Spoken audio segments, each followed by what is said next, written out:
As you can see, this is a Coca-Cola machine. These are the keys. This is a display.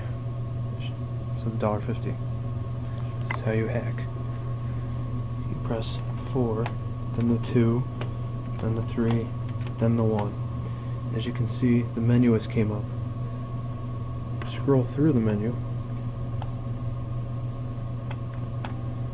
and you get different numbers.